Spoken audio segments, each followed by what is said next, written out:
On Verified this evening at 10 p.m, our top lead is going to be that letter that screams for help. A letter which was written by Shraddha, as if she knew how she is going to be murdered, detailing the horrors she was going through in that relationship, that abusive relationship with Aftab. The big question is, why did anybody not convince her to leave?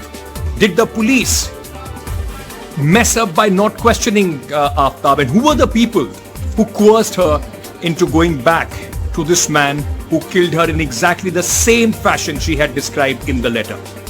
Our second lead this evening is going to be Rahul Gandhi. Can you imagine? Rahul Gandhi's look is the talking point in the election state of Gujarat. Himanta, Biswa, Sarma sees Saddam Hussein and Rahul Gandhi. We'll talk about that story. And also the violence in the iPhone factory. That's going to be our third lead. See you in the studio in just a short while.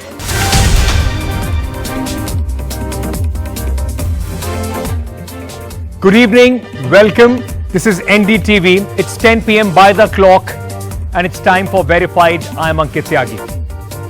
Ladies and gentlemen, you know the top three stories that I'm tracking today, and let me straight away go to the top story that we have lined up for you.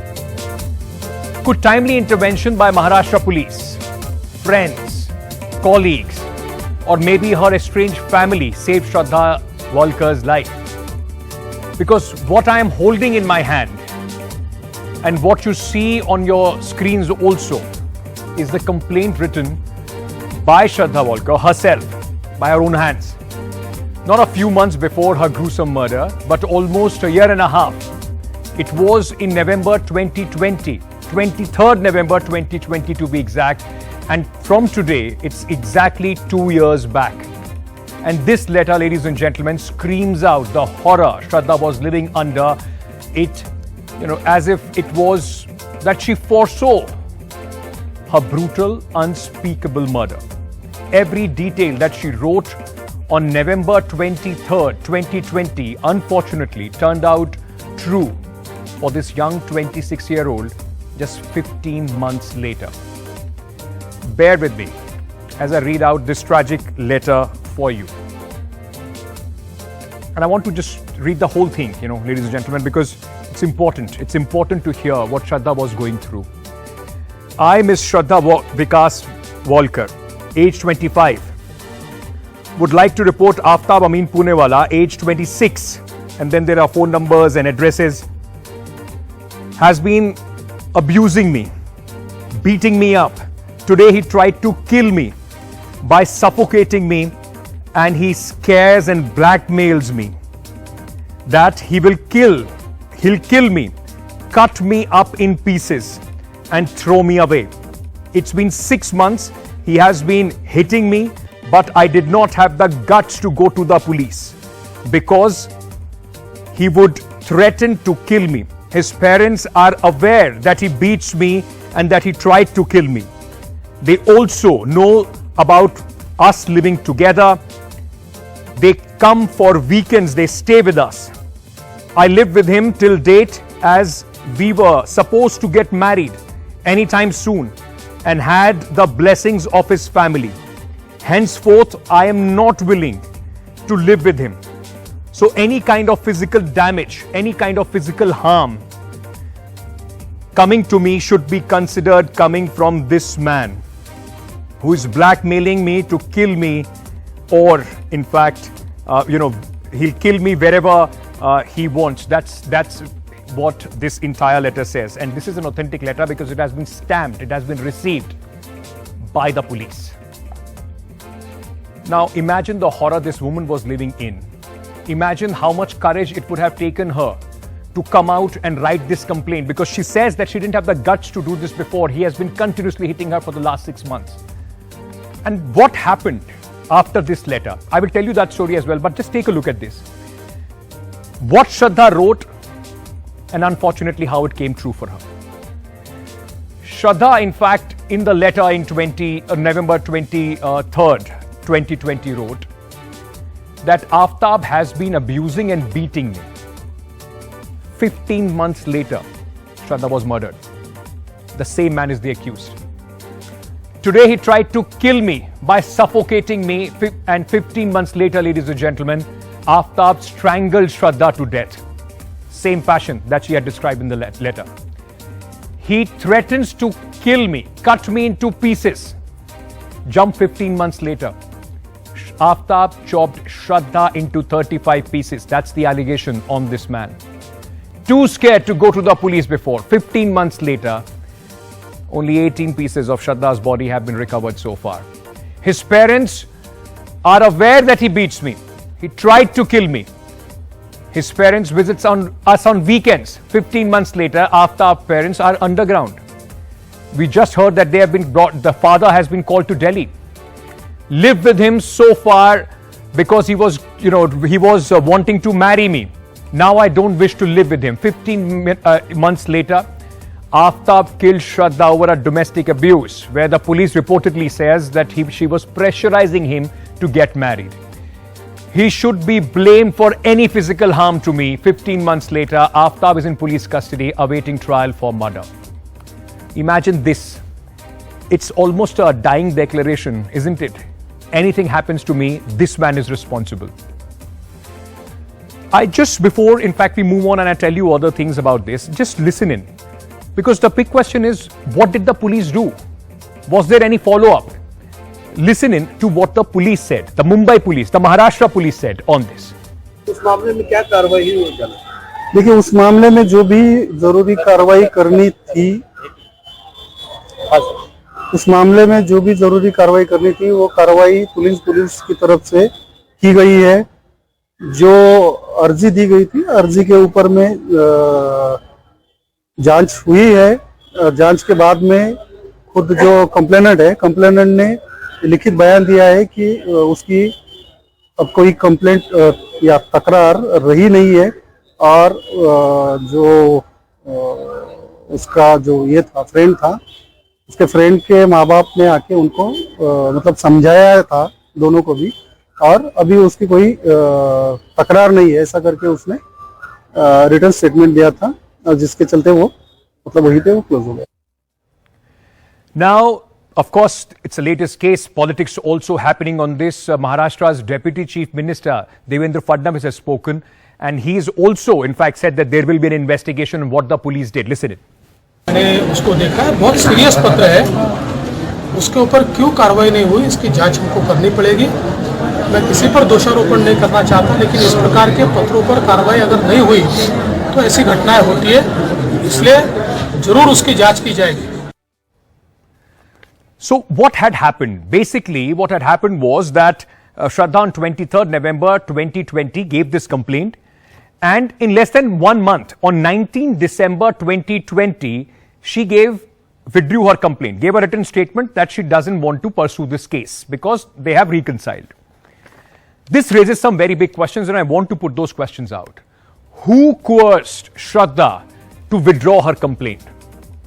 It should be part of the police investigation. Did the police question Aftab on Shraddha's complaint? Did they even bother to call this man? Because remember, there has been a time period from 23rd November till 19th December. What was the police doing before she came out and gave the complaint? Did they call Aftab? Did they question him? We don't know that. Was it lack of support from friends, family that made her withdraw the complaint? She was already estranged with the family. Were there people, advising her to go back? It will all be okay. What we have so far learned about the possible reason of why Shraddha could have gone back. This is all the information coming from Shraddha's friends and police sources. Why did she withdraw the complaint? Because, the information that we have, that Aftab used to emotionally blackmail her, harass her, often. Aftab, every time there would be a fight, she would threaten to go. Aftab would threaten violence. He will threaten suicide. He will threaten self-harm, that I'll kill myself if you leave me. Aftab's parents pressurized Shraddha, requested her, begged her to stay with their son, asked him to forgive him, and gave her assurances that this young 25-year-old bought, and that costed her her own life.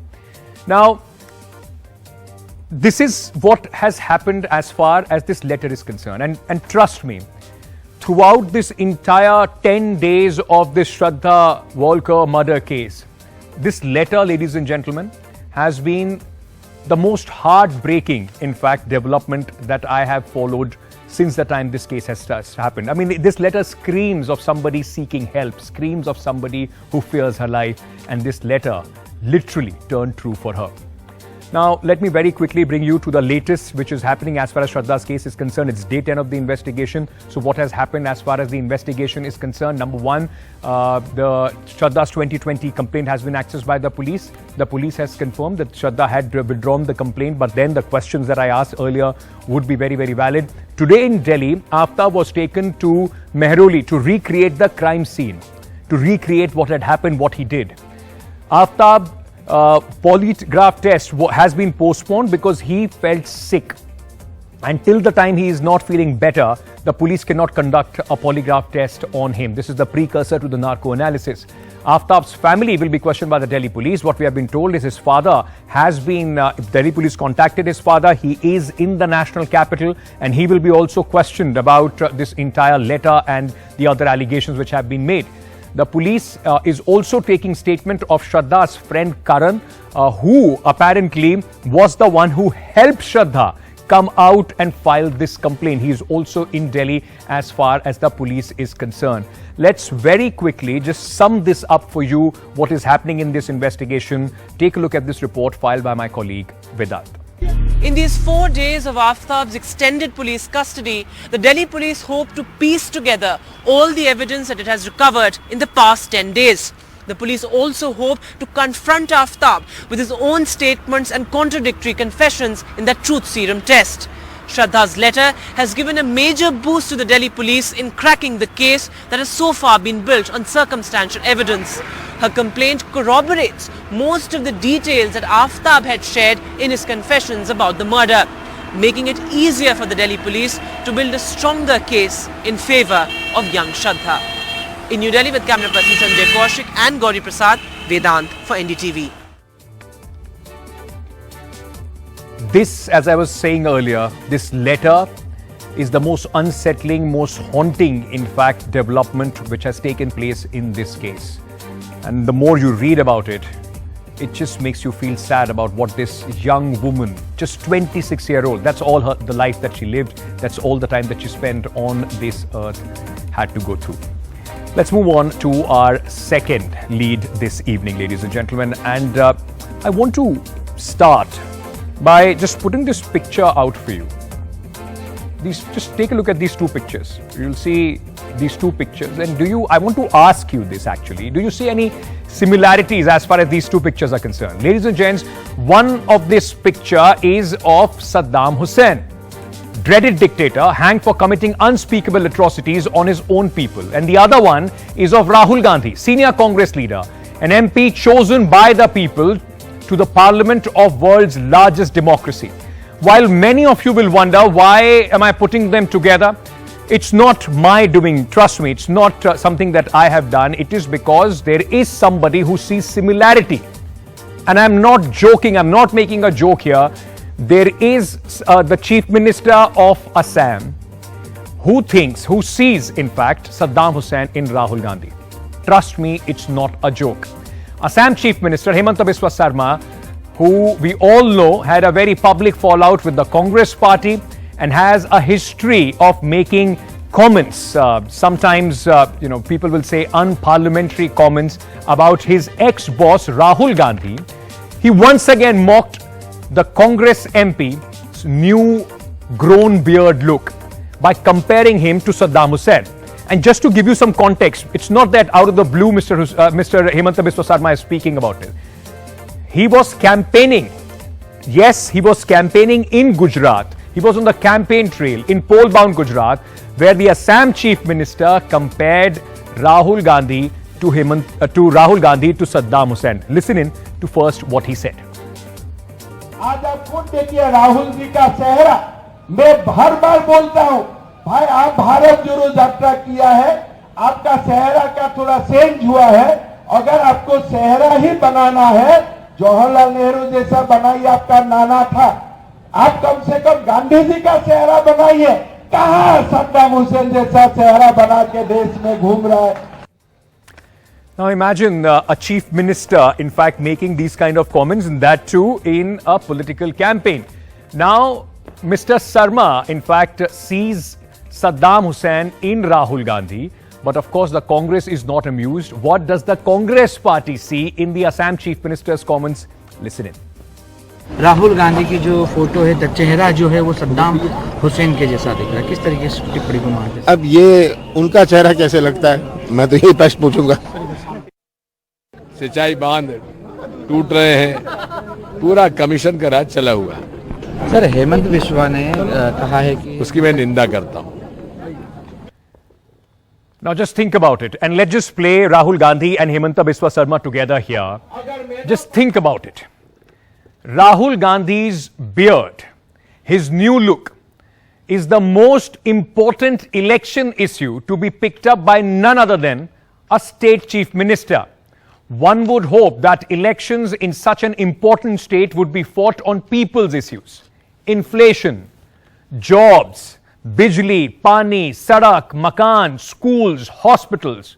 But no, a star campaigner will bring the campaign down to the beard of his opponent, who, remember, is not even campaigning in Gujarat. Just one day, Rahul Gandhi came to Gujarat.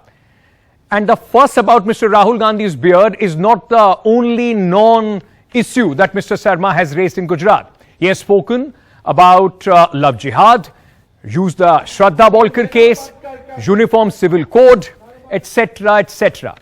So either, just first, in fact, because I was talking about love jihad, just listen in to the other important poll issue that Mr. Himanta Biswa Sarma has touched upon in Gujarat. सुना है देश का माहौल, अभी अभी कोई आफ्ताब ने श्रद्धा बहन को मुंबई से लेके आया और लाभ जिहाद का नाम में 35 टुकड़ा टुकड़ा कर दिया, और उसका बाद उनका डेड बॉडी कहां रखा? फ्रीज में। जब डेड बॉडी फ्रीज में था, उसी समय और एक दूसरा लड़की को लेके आया और वहां में भी वो डेटिंग करना शुरू कर दी। तो देश को अगर आज एक ताकतवर नेता नहीं होता है, देश को मां मानने वाला एक सरकार नहीं होगा, तो हर शहर में ऐसा आफ्ताब का पैदा होगा। हम हमारा समाज को रक्षा नहीं कर पाऊंगा।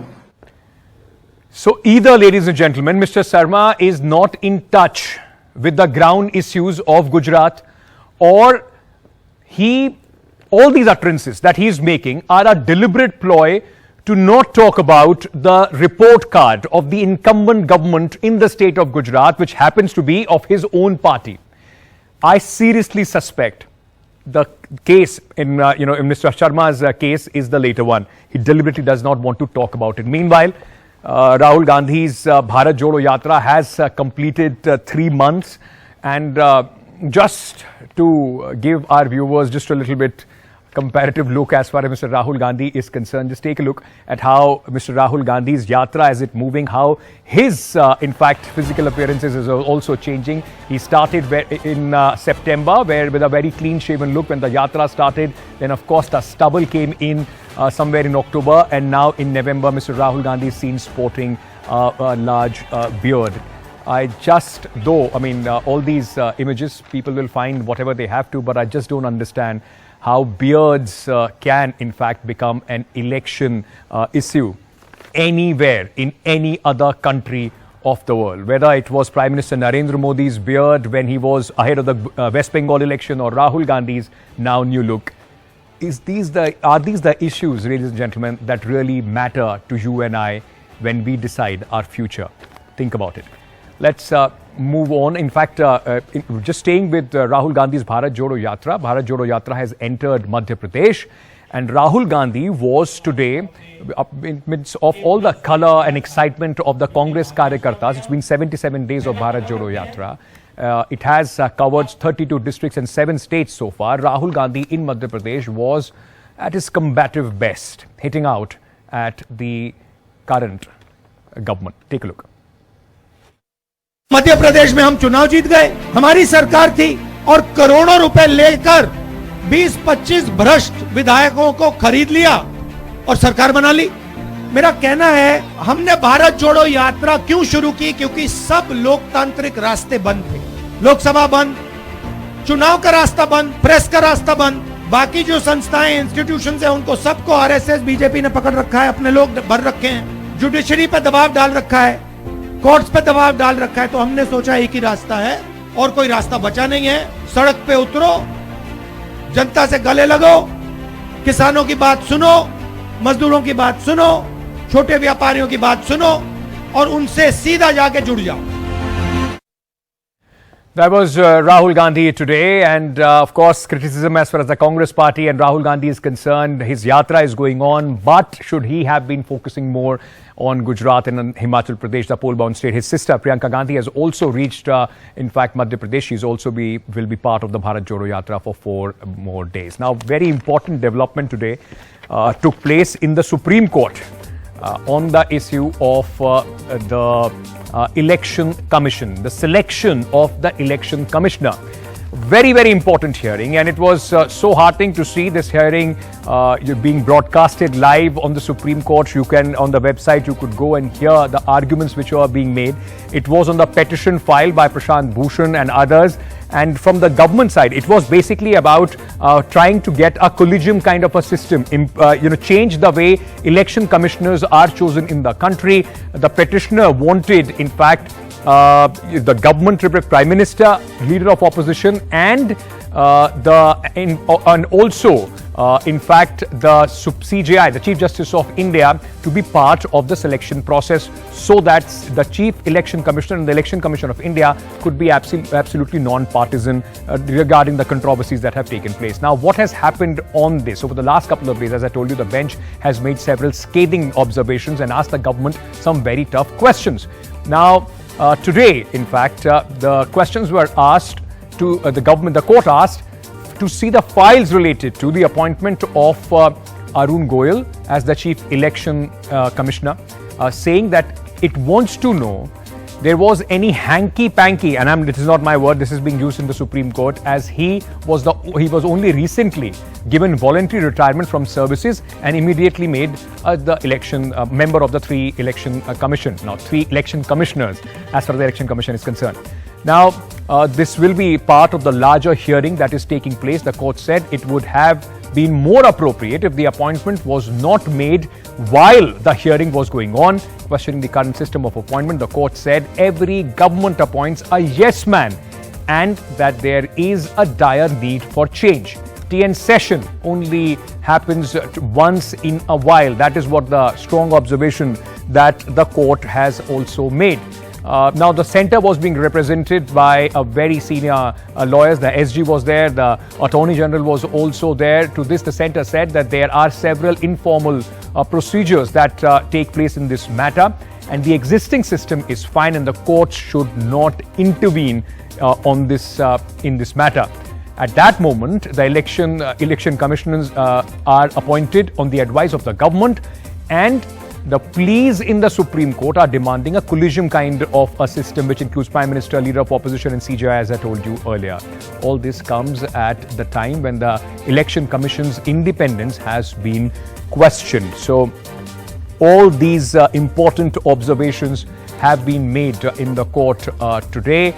The court panel, in fact, said the chief should have character. The Supreme Court also said need a poll panel chief who can't be bulldozed. In fact, the court also said the best man needed for the poll panel chief post because it's the most important part of our democracy.